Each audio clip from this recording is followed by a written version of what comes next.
The Kren space station glowed like a phosphorescent jellyfish against the backdrop of stars, its crystalline domes refracting light in hypnotic patterns. Inside one of those domes, 5 humans huddled around a holographic display, studying the terrain of what would become their battleground. Their expressions were a mix of determination and apprehension, appropriate for contestants in the most infamous survival competition in the known galaxy. The Interplanetary Survival Challenge isn't just about endurance, announced Dr. Lena Zhao, running her fingers through her short, practical haircut. As a natural historian specializing in primitive technology, she had spent decades studying how ancient civilizations thrived without modern conveniences. It's about proving that humans aren't just technology-dependent parasites, as some species claim. Marco Reyes, a mechanical engineer with calloused hands that betrayed his preference for hands-on work, nodded in agreement. I've been modifying my toolkit for months. He patted a sleek metal case beside him. Lightweight multi-tools that can be reconfigured for at least 17 different functions. Tools won't help if you're bleeding out, remarked Eli Navarro, a combat medic with keen eyes that seemed to catalog potential injuries whenever he looked at someone. I've packed specialized biofoam and a portable sanitizer. His medical kit, specially designed for the competition, was considerably larger than standard issue. Juno Park, a retired firefighter with burn scars that told stories of past rescues, smiled wryly. All the gadgets in the world won't save you if you panic. I've seen it before. High-tech equipment becomes useless when fear takes over. She methodically checked the fastenings on her boots, a habit developed over years of ensuring every piece of gear was secured before rushing into danger. Asha Patel, an artisanal farmer whose hands bore the marks of earth and growth, was the quietest of the group. You're all thinking about what you're bringing, she observed softly. But I've been studying what we'll find there. The native plants on the competition planet have properties similar to Earth varieties. If we're smart, we won't need to bring much at all. They were an unlikely team. 5 specialists who had trained together for 6 months after being selected from thousands of applicants.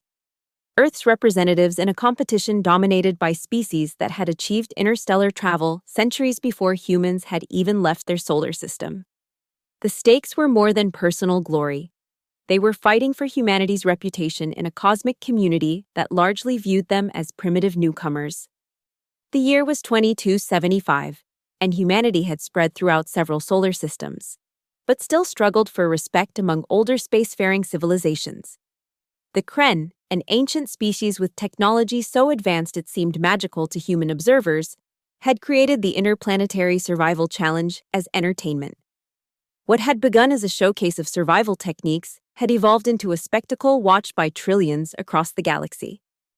2 hours until orientation, Juno reminded them, checking the pulsing time display embedded in her wrist. Final equipment checks. They each retreated to their quarters to prepare, unaware that the competition's parameters were about to change dramatically.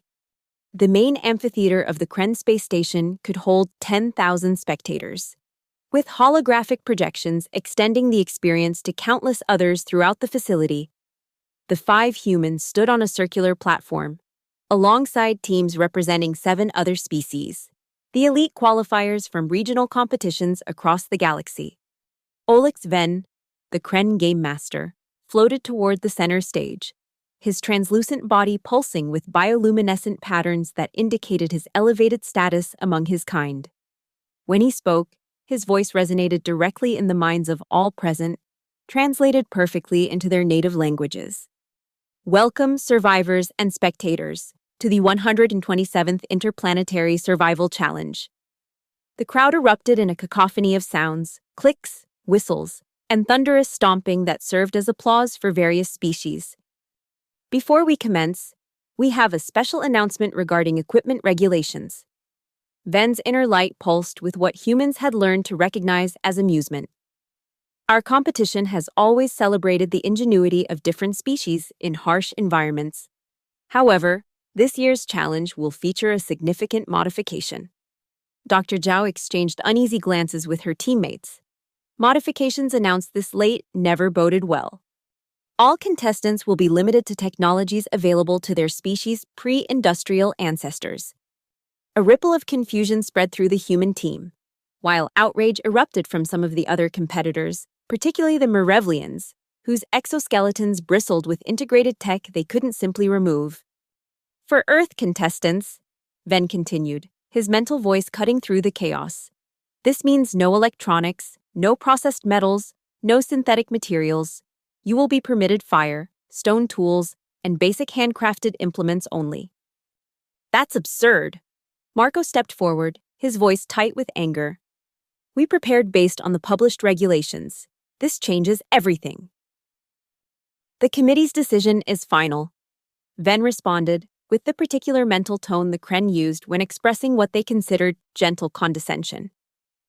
Your species prides itself on adaptability, does it not? Consider this an opportunity to demonstrate that quality. Security drones, hovering spheres with multiple appendages, descended toward the human team. Please surrender all prohibited technologies for safekeeping until the completion of the challenge. Juno gripped Marco's shoulder before he could protest further. Stand down, she whispered. This isn't a battle we can win here. One by one, they relinquished their carefully prepared equipment, Marco's multi-tools, Eli's medical supplies, Juno's survival gear, Asha's specialized seed packets, and Dr. Zhao's digital archives, all confiscated. You will each be permitted one set of durable clothing, footwear, and a single carrying vessel made of natural materials. Ven announced as the drones cataloged their possessions. Transportation to the challenge planet begins in 1 hour. As the platform lowered, taking them to the preparation area, Dr. Zhao gathered her team in a tight circle. This isn't a disadvantage, she said firmly, though her eyes betrayed her uncertainty. This is what I've studied my entire career, how humans thrived before technology. Thrived? Marco scoffed. We barely survived. There's a reason we invented better tools. And there's a reason we could invent them, Asha countered. Because our ancestors were ingenious enough to create the foundations. We need that ingenuity now. Eli laughed bitterly. So instead of showcasing humanity's achievements, we're being forced to reenact our Stone Age. No, Dr. Zhao said, her expression hardening into determination. We're being given the chance to prove that human innovation doesn't depend on what we bring with us. It's about what we can create from nothing. Juno nodded slowly. The Kren think they're humiliating us. Let's show them they've actually given us an advantage. The landing pod jolted as it entered the atmosphere of Exolius 9, a small moon that had been terraformed specifically for the competition. Through the viewport, they could see a landscape of dense vegetation interspersed with rocky outcroppings and winding rivers. The air was breathable, but thin, with a slightly higher oxygen content than Earth normal, a detail Dr. Zhao had noted during their briefing. Remember, she said, as the pod's descent thrusters fired. Higher oxygen means fires will burn hotter and spread faster. We can use that. When the pod doors opened, they stepped out into the alien landscape, each carrying only a rough-hewn bag containing the barest essentials allowed by the new regulations. The air smelled of unfamiliar vegetation and mineral compounds, with an underlying hint of sulfur. 2 weeks, Juno reminded them, as the pod lifted off, leaving them alone. 2 weeks to establish a camp, defend it from challenges, and demonstrate sustainable survival techniques. Marco knelt and picked up a handful of soil, letting it sift through his fingers. Volcanic composition, rich in iron oxides. He looked up at the group. We can work with this. First priority is fire, Dr. Zhao said decisively. Then shelter, water source, and defense perimeter. Asha was already examining the nearby vegetation. These look like they might have water storage properties similar to bamboo on Earth. She ran her fingers along a segmented, reed-like plant. If we cut them carefully, we could collect the liquid inside. I'll scout for stones suitable for tools. Eli offered, his medic's eye already assessing potential hazards in the environment. Obsidian or something similar would be ideal for cutting edges. They separated to gather materials, keeping within sight of each other. The competition rules had been clear about one thing: while direct attacks between contestants were prohibited, there were indigenous predators and programmed challenges that would test their defenses. Being isolated was a risk none of them were willing to take. An hour later, they reconvened in a small clearing. Marco had collected several rocks with promising characteristics, while Juno had gathered dried vegetation for tinder. Dr. Zhao and Asha had found a depression in the ground that could be developed into a sheltered camp. And Eli had discovered a stream with water that their basic testing kit, the one concession allowed for health safety, showed was potable after boiling. Now for fire, Dr. Zhao said, arranging the tinder in a carefully structured pile. She took 2 stones Marco had selected, one flint-like, one rich in iron, and struck them together at a precise angle. Sparks flew, but the tinder didn't catch. "The humidity's too high," Juno observed. "We need to dry the tinder more thoroughly." Marco had been fashioning a bow drill, using a flexible branch, a strip of leather from his bag, and a hardwood spindle. "Let me try this method instead." As they worked to create fire, a low humming sound alerted them to the presence of a Kren observation drone, hovering just outside their clearing. Its crystalline structure caught the light, sending prismatic patterns dancing across the ground. "They're already broadcasting," Eli murmured, nodding toward the drone. "Making a spectacle of us trying to enter the Stone Age." "Good," Dr. Zhao replied, without looking up from her work with the stones. "Let them underestimate us. It'll make victory all the sweeter." After 30 minutes of concerted effort, Marco's bow drill produced an ember that they carefully nursed into a small flame. As it caught the dried grass and began to grow, a cheer went up from the group. "First objective complete," Juno announced, with the satisfaction of someone checking off a mental list. "Now for shelter." They worked until nightfall, constructing a simple but effective camp. Using the techniques Dr. Zhao had studied and practiced, they built a lean-to shelter reinforced with clay-like mud from the streambed. They dug a fire pit with stones arranged to reflect heat toward the shelter, and created basic storage containers from large leaves sealed with natural resin Asha had identified. As darkness fell, bringing with it a drop in temperature and strange, echoing calls from the surrounding forest, they gathered around their fire, its warm glow creating a small island of Earth-like comfort in the alien landscape. "Not bad for our first day as cavemen," Marco remarked, turning a sharpened stone in his hands, the beginning of what would become an axe head. "Tomorrow we focus on weapons and defenses," Juno said, already planning. "The Kren will introduce challenges soon. They never let contestants get too comfortable." Dr. Zhao nodded, her eyes reflecting the firelight. "The other teams have their own restrictions, but most come from species that evolved with natural defenses we lack. Exoskeletons, venomous appendages, enhanced senses. We need to compensate with tools." "And teamwork," Asha added quietly. "That's our true advantage. Humans have always survived through cooperation." Eli, who had been unusually silent, spoke up. "I've been thinking about medicinal options." He pointed to several plants he had collected. "These have structural similarities to plants with antibiotic properties on Earth. If we can extract their compounds, we might create rudimentary medicines." As they discussed plans for the days ahead, the fire crackled and sparked, sending embers drifting up toward the unfamiliar stars. None of them voiced the concern they all shared, that despite their brave words, they were starting at a severe disadvantage. The competition had been rigged against them from the start, and the Kren were counting on their failure to provide entertainment for the watching galaxy. Morning brought renewed determination. After a brief meal of ration bars, the one food item they had been permitted to bring, they split into teams to tackle the day's objectives. Marco and Juno focused on weapons, working together to create stone-tipped spears and crude but effective slings for launching rocks. Marco's engineering background proved invaluable as he analyzed the optimal shapes for projectiles and the best techniques for knapping stone to create sharp edges. "The key is understanding the material's breaking points," he explained as he demonstrated the technique for Juno. "Stone doesn't bend like metal, but if you strike it correctly, you can control how it fractures." Meanwhile, Dr. Zhao and Asha expanded their shelter, incorporating techniques from ancient earth cultures that Dr. Zhao had studied. They wove flexible branches into frameworks, then packed them with clay and plant fibers to create insulated walls. The Maori of New Zealand used similar methods, Dr. Zhao explained, as they worked. And the Anasazi in North America built entire cliff dwellings using natural materials that stood for centuries. Eli worked on developing a filtration system for their water, layering sand, charcoal from their fire, and fine gravel in a container made from hollowed plant stems. He also continued his exploration of potential medicinal plants, creating a small drying rack near the fire for specimens he collected. By midday, they had significantly improved their camp.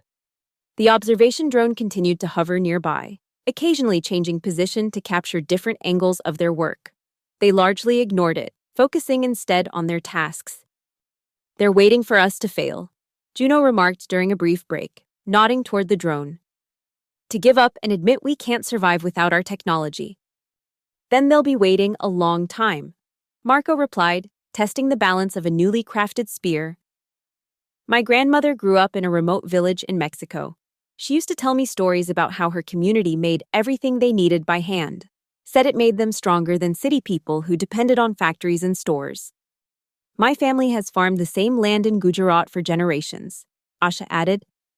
"Even with modern equipment available, my father insisted I learn the old ways first. He said technology should enhance traditional knowledge, not replace it." As they shared stories of ancestral resilience, a distant alarm sound caught their attention.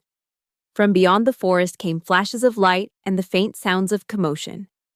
"Another team's camp," Eli surmised, squinting in the direction of the disturbance. "Looks like the challenges have begun. We need to accelerate our defense preparations." Dr. Zhao decided, whatever hit them will likely come for us soon. They worked with renewed urgency, digging a perimeter trench that they lined with sharpened stakes, and positioning piles of stones at strategic points around the camp for use as projectiles. By late afternoon, they had created a rudimentary but effective defensive position. The attack came at dusk. A herd of indigenous creatures that resembled a cross between earth rhinoceroses and giant insects, with chitinous plates protecting their massive bodies and multiple compound eyes that gleamed in the fading light. They charged from the forest without warning, heading straight for the human camp. "Positions!" Juno shouted, instantly falling into her role as tactical leader. "Marco, Eli, eastern approach. Asha, with me on the west. Dr. Zhao, central defense." They grabbed their weapons and moved to their assigned locations. The creatures, 6 in total, split into 2 groups as they approached, seemingly coordinating their attack. Marco and Eli faced the first group, armed with spears and slings. As the creatures charged, they launched a volley of stones, aiming for the sensitive eyes.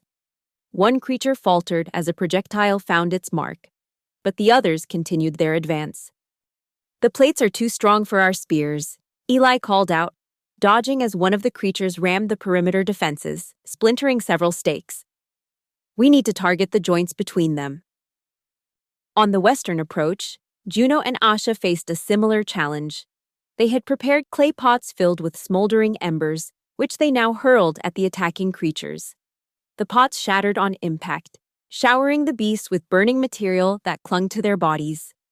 The creatures retreated, shaking off the embers, but quickly regrouped for another charge. Dr. Zhao, meanwhile, had lit a series of torches positioned around the camp. As one of the creatures broke through the perimeter and charged toward the shelter, she grabbed 2 torches and ran directly at it, waving the flames in front of its eyes.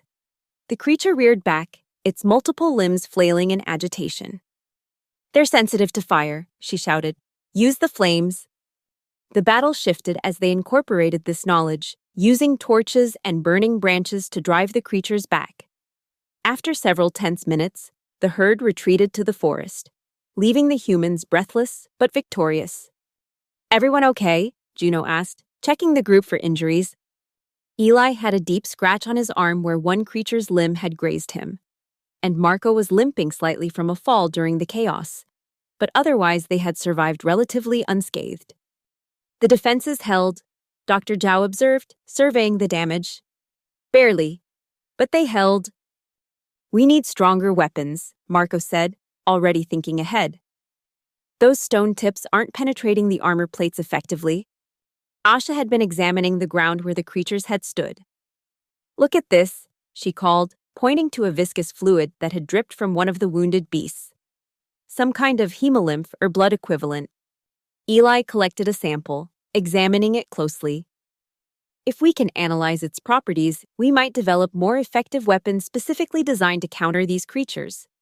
As they regrouped and began repairs to their defenses, the observation drone moved closer, capturing their expressions of determination and the methodical way they adapted their strategies based on what they had learned. I hope the audience enjoyed the show, Marco muttered, glaring at the drone.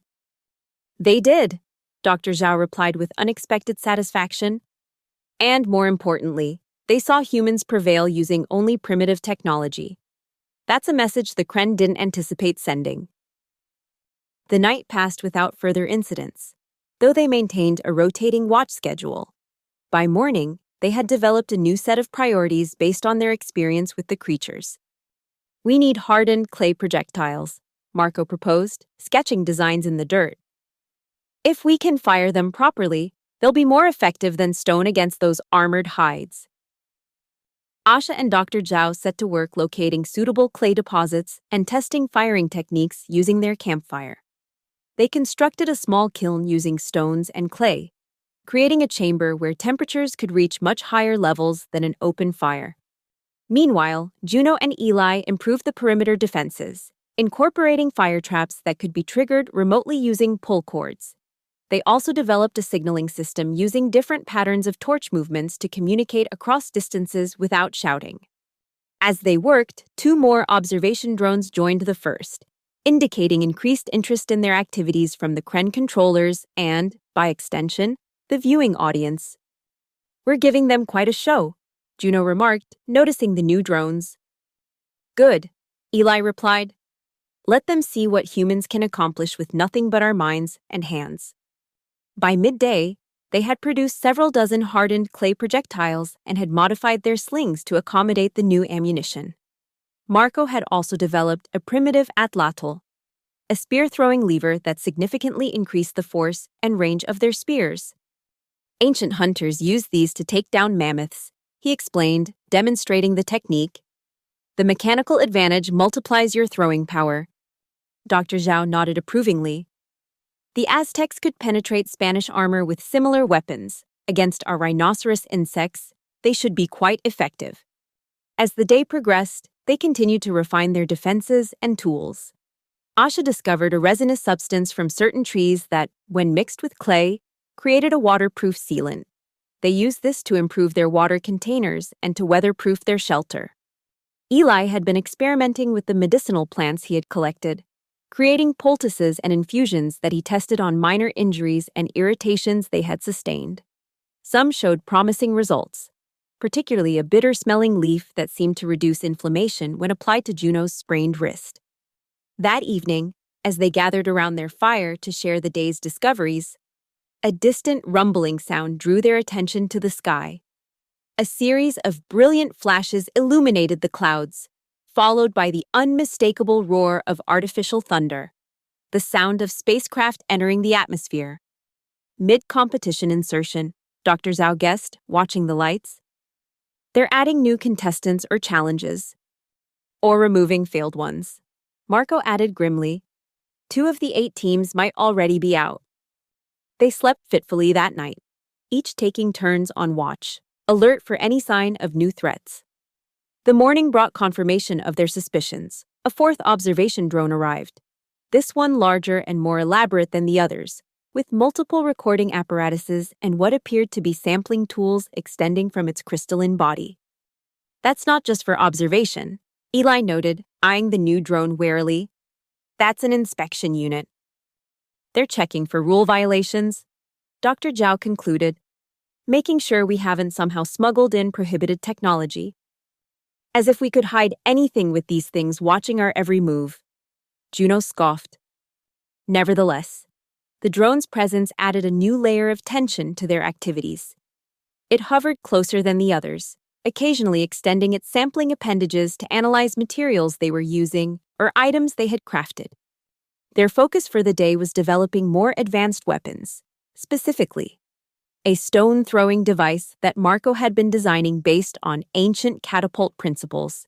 Using flexible wood, twisted plant fibers for tension, and a counterweight system, he hoped to create a weapon capable of launching their clay projectiles with enough force to seriously damage the armored creatures.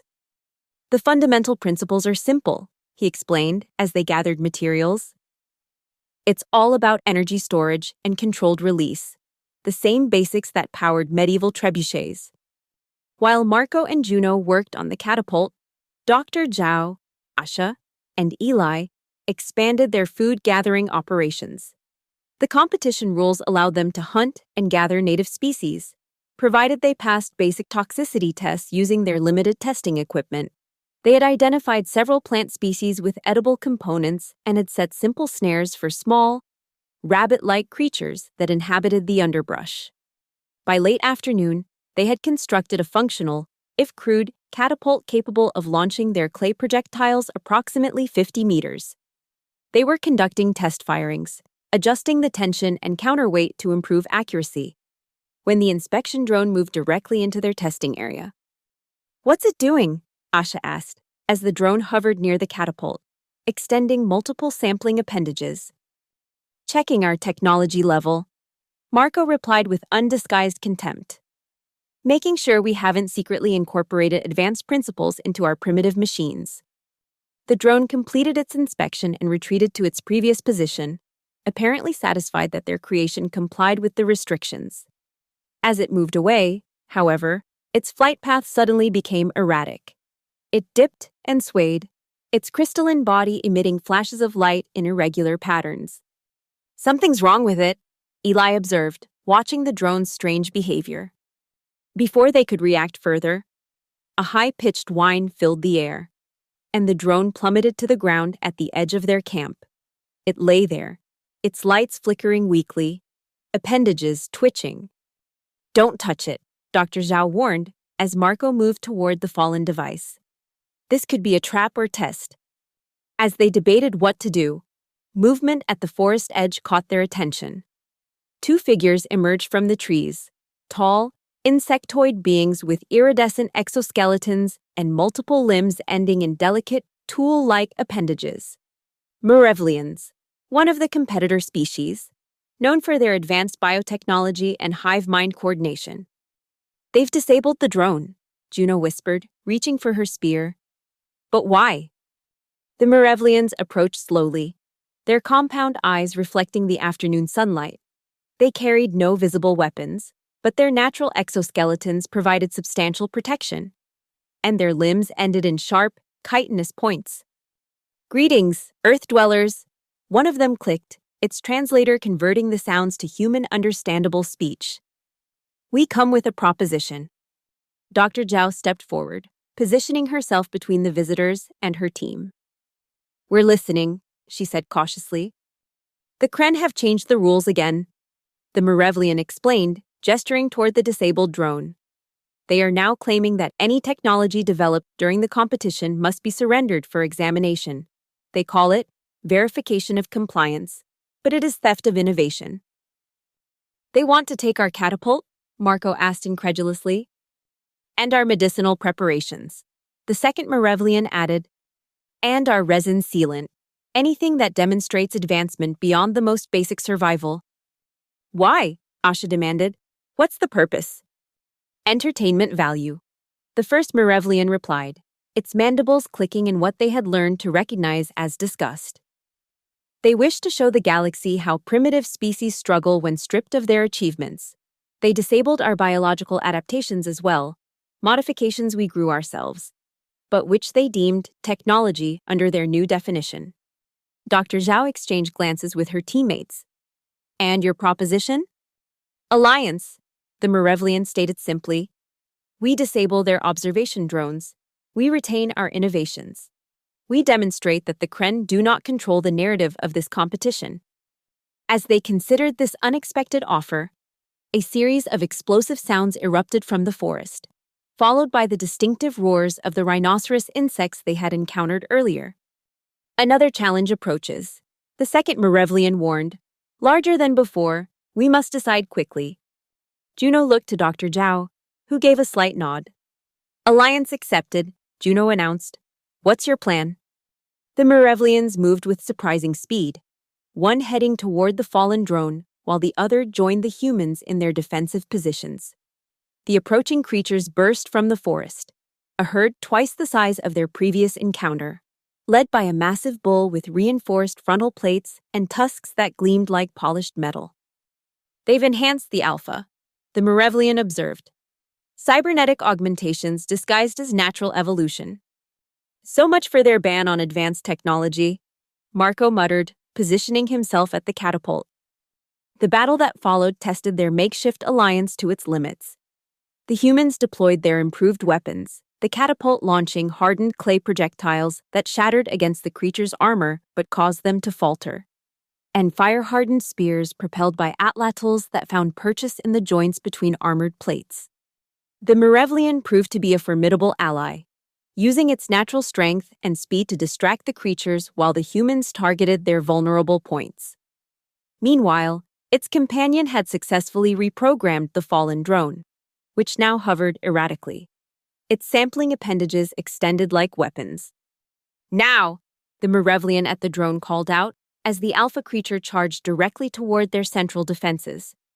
Marco triggered the catapult, launching a clay projectile that struck the creature squarely between its compound eyes. Simultaneously, the reprogrammed drone fired a burst of energy from its sampling tools, striking the same spot and amplifying the impact. The alpha staggered, then collapsed, sending tremors through the ground. The rest of the herd, seeing their leader fall, scattered back into the forest. The humans and Merevlians regrouped, assessing damages and treating injuries. That was impressive cooperation. The Merevlian who had fought alongside them commented, its translator conveying genuine respect. "Your primitive weapons are more effective than the Kren anticipated. And your ability to reprogram their technology is equally impressive," Dr. Zhao replied, nodding toward the drone, which now hovered protectively over their camp. "I thought your species was restricted just as we were." "We were," the other Merevlian explained, mandibles clicking in what might have been amusement. "But they failed to consider that what they call technology, we consider an extension of our biology. The distinction is merely semantic." As they discussed their next steps, the reprogrammed drone suddenly emitted a series of warning tones, its visual receptors oriented toward the sky, where multiple lights had appeared, transport vessels descending rapidly toward their position. "Kren intervention," one of the Merevlians hissed. "They know what we've done." "Then we make our stand here," Juno declared, readying her weapons. Together, the transports landed in a semicircle around their camp, and from them emerged a contingent of Kren officials, their translucent bodies pulsing with patterns that indicated agitation. Leading them was Alex Venn, the game master, his inner light now a deep, angry crimson. "This alliance is unauthorized," his mental voice boomed in their minds. "And the repurposing of observation equipment is a violation of competition parameters, as is your use of cybernetically enhanced creatures," Dr. Zhao countered boldly. "Or does your ban on advanced technology apply only to contestants?" Ven's body pulsed rapidly, a sign of surprise or consternation. "The challenges are designed by the committee and are not subject to contestant restrictions." "Then neither are our responses to those challenges," the Merevlian representative stated, stepping forward. "You changed the rules without notice. We adapted as survival demands." A tense standoff ensued, with the human Merevlian alliance on one side and the Kren officials on the other. The observation drones, including their reprogrammed ally, hovered above, recording every moment for the billions of viewers across the galaxy. "The committee will deliberate," Venn finally announced, his mental tone considerably less authoritative than before. "Competition activities are suspended until a decision is reached." As the Kren retreated to their transports, Marco turned to Dr. Zhao with a grin. Did we just force the almighty Kren to reconsider their own rules? I believe we did, she replied, unable to suppress her own smile. And more importantly, we showed the galaxy that primitive species can collaborate to overcome challenges, even those designed specifically to ensure our failure. The Merevlians clicked their mandibles in agreement. This alliance has proven more valuable than anticipated. Perhaps there is merit in continued cooperation beyond this competition. As the Kren transports lifted off, leaving a single official behind to monitor the situation, the humans and Merevlians gathered around their campfire. The reprogrammed drone continued to hover protectively, its lights now blinking in patterns that seemed almost appreciative. So what happens now? Asha asked, looking from the drone to their insectoid allies. Now, Dr. Zhao replied, her eyes reflecting the firelight. We continue building, not just tools or weapons, but bridges between species. That's the true technology the Kren underestimated, our ability to find common ground with those different from ourselves. The official announcement came the following morning. The Interplanetary Survival Challenge had been modified to include a new category: Collaborative Innovation Under Restriction. The Human-Merevlian Alliance was declared the inaugural winner of this category, effectively acknowledging the legitimacy of their protest without explicitly admitting fault. As they packed up their camp, preparing for extraction, Dr. Zhao reflected on what they had accomplished. They had come to prove that humans could survive with primitive technology, but they had demonstrated something far more significant: that the most powerful technology wasn't tools or weapons, but cooperation and adaptability. The reprogrammed drone, which had remained with them despite the Kren's attempts to recall it, hovered near Dr. Zhao as she surveyed their camp one last time. You know, she said, addressing the drone directly, I think you might be the most important innovation to come out of this competition, not because of your capabilities, but because you chose to switch sides. The drone bobbed in what almost seemed like acknowledgement, its lights blinking in a pattern they had come to recognize as contentment. As the extraction vessel descended to return them to the Kren space station, the 5 humans gathered their handcrafted spears and torches, symbols of humanity's enduring ability to create and adapt.